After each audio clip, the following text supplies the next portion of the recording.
was not from God. The fire didn't come from God. It came from Elijah by his tongue authority. On Wednesday I told you that answers are with men.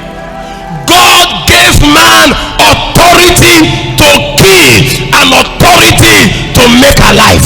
And any man who knows how to use that authority, he said he shall benefit of it. There is authority in the hand of man. If you don't know, you should know.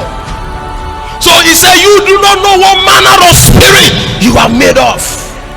Elisha, that action he took is not of my spirit. That action he took is not saying Elisha is not called by God. No, that he was talking about a specific fire. Not all. Elisha called down two kinds of fire.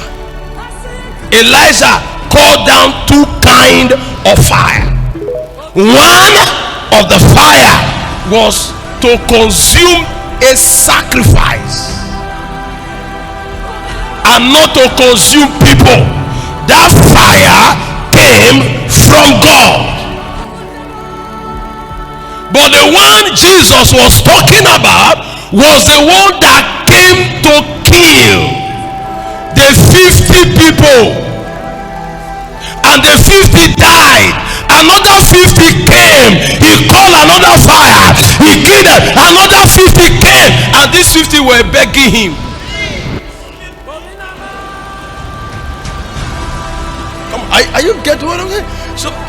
So it's not talking about Elisha being a false prophet. No. It's like Balaam. Balaam was never a false prophet. Balaam was a prophet who uses his tongue to curse people so that they can give him money. Come on, are you going to say that? That was his mission. So when you want people to be cursed, you meet Balaam. He will curse them for you. Then you give him money.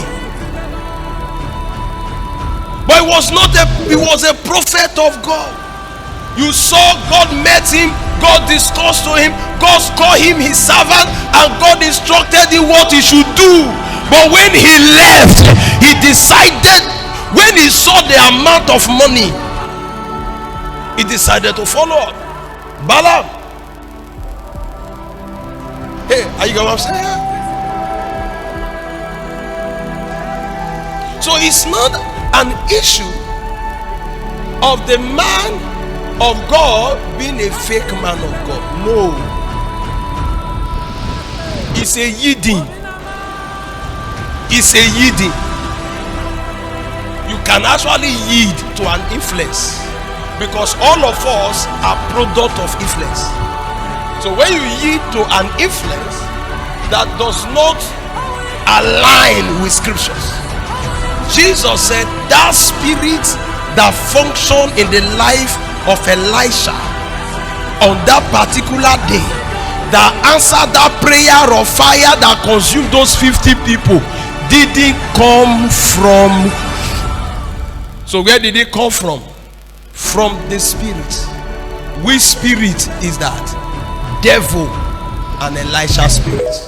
That is what James was telling you in James chapter 3.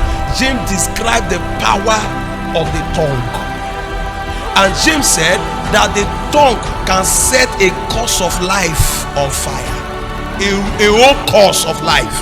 He said the tongue will set it on what? On fire. A whole course of life. The nature, he said, he will set it on fire. James tells you that.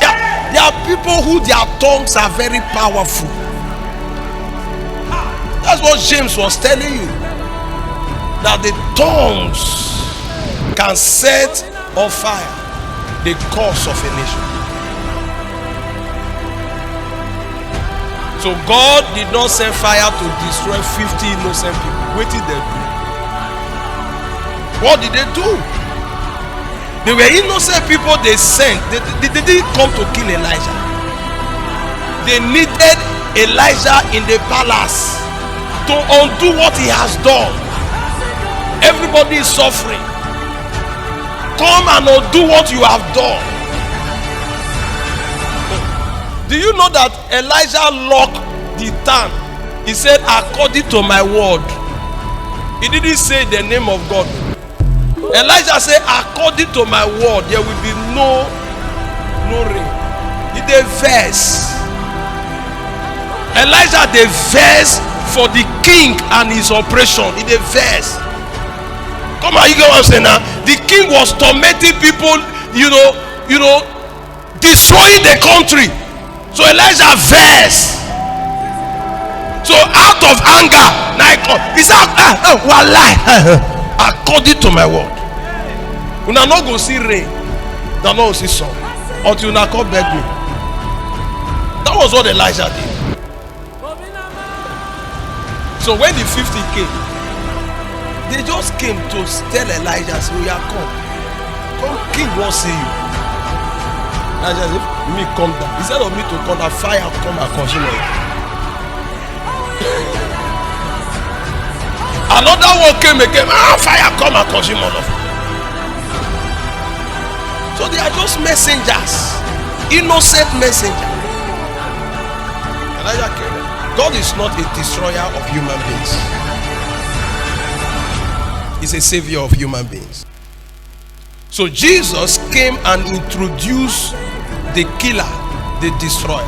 So believers can pray for destruction, but the destruction is not human destruction.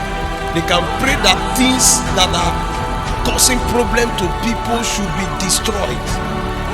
Sicknesses, disease, afflictions, negative circumstances, but not human beings. Because all of you here was once an enemy to somebody.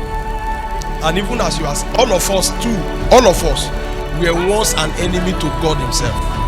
Every one of us here. We were once an enemy to God. Romans chapter 5 told us that. All of us were once an enemy to God. And he said, while we were still in sin, Christ died